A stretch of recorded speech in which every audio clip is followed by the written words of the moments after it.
Would you say then, given these new technologies that we all have at our disposal in this industry, that it actually provides more opportunities for young people?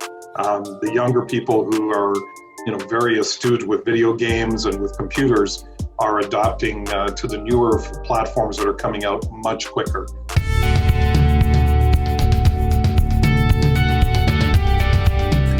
Well, joining me today is Chris Priess, Vice President of MediaPro Canada. Chris, thank you very much for spending some time with us. Do appreciate it.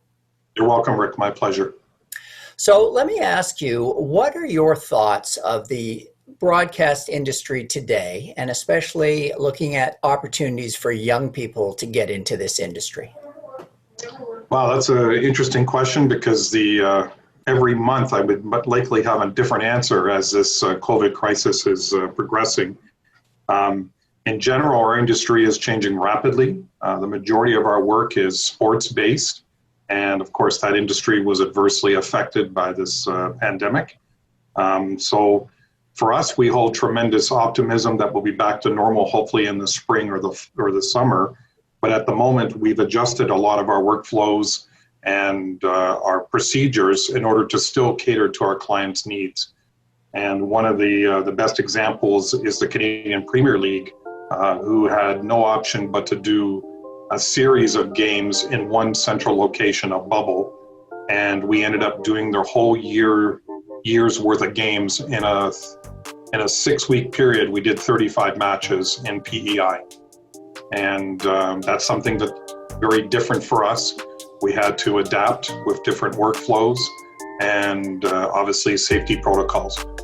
So our industry is changing in that respect, and the technology that we're using now is changing tremendously. PEI is a good example where we're using a lot more REMI, remote type of equipment, and we're using the Geros, which is a brand of IP-based transmission equipment, something that was not commonly used in sports, but it was well accepted and used. And now we're using it a lot more regularly for our sports productions. I think generally, we still need people, despite all the technology that's still being introduced. And we need people with good, diverse skills. That the days of just being a cameraman or just being a technical director, for example, are somewhat changing because control rooms with automation, robotic cameras, even graphics now, a lot of this technology is evolving. And what we look for when we're hiring is people with diverse skills that can multitask. It was great to be a specialist for one piece of equipment, but now a lot of those individual equipment is being built into larger platforms. And we're dealing with systems that now have graphics and audio switching and even replays in one integrated server. And then we need somebody who's capable of understanding and being able to operate that to still deliver a finished product. Right. Would you say then, given these new technologies that we all have at our disposal in this industry, that it actually provides more opportunities for young people?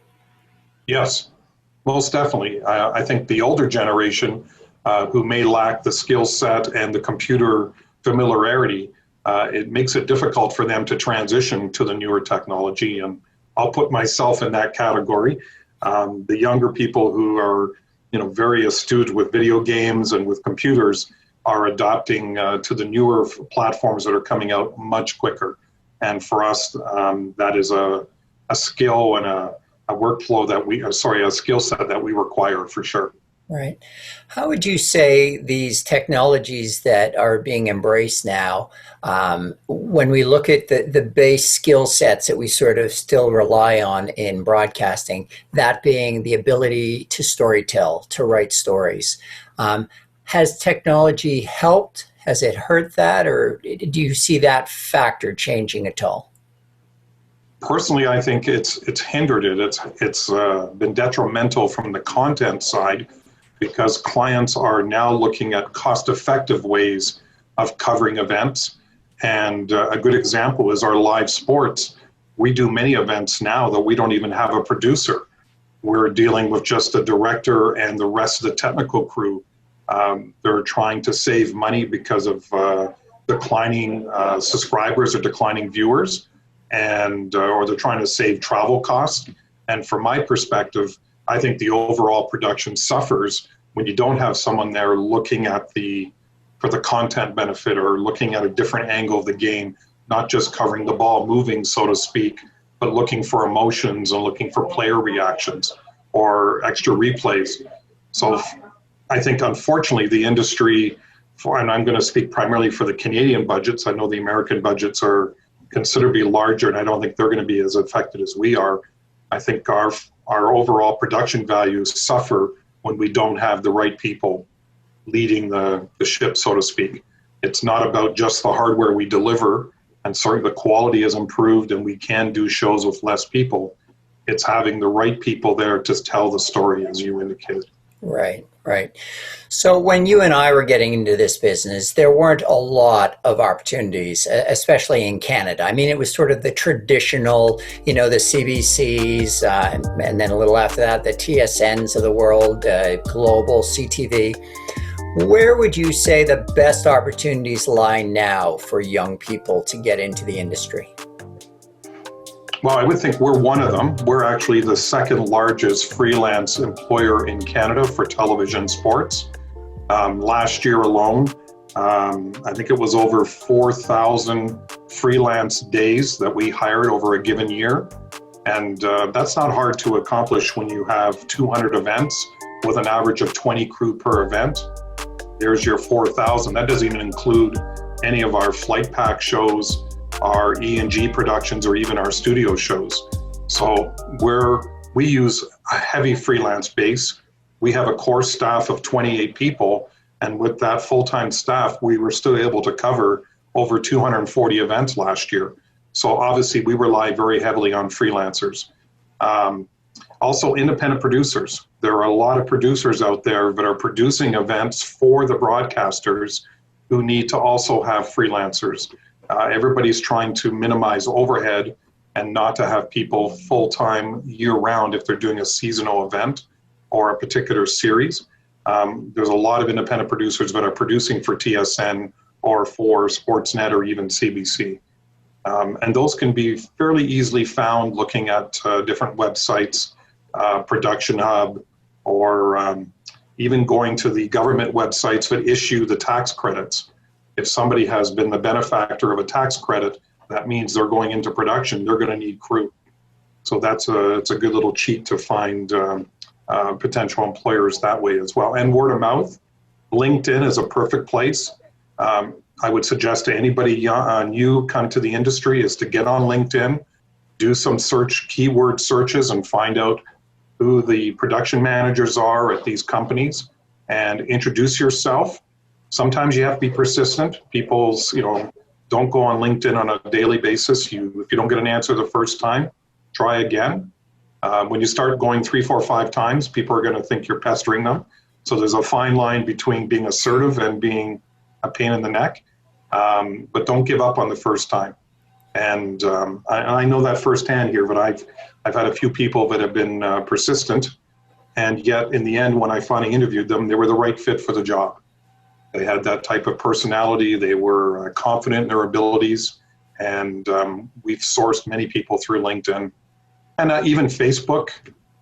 Most production companies have Facebook pages.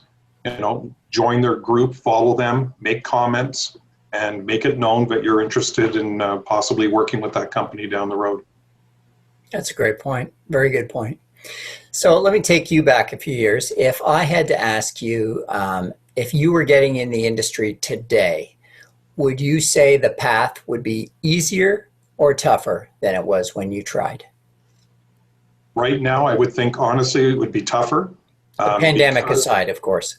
Yeah, even the pandemic aside, there's been a lot of restructuring at the broadcasters where they've had to scale back very experienced people, and those people have now gone into the freelance workforce.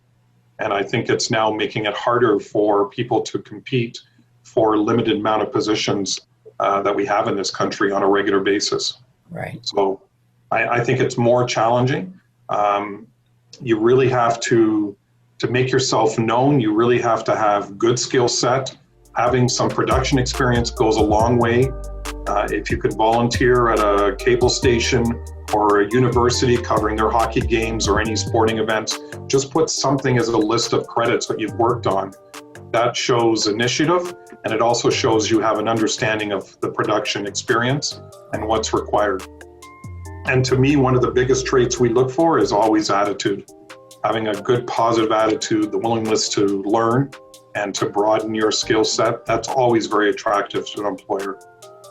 So you've just touched on it a little bit. If I could get you to almost recap, if you could, what would you say are the top 3 traits somebody young getting into the industry today should really work on developing?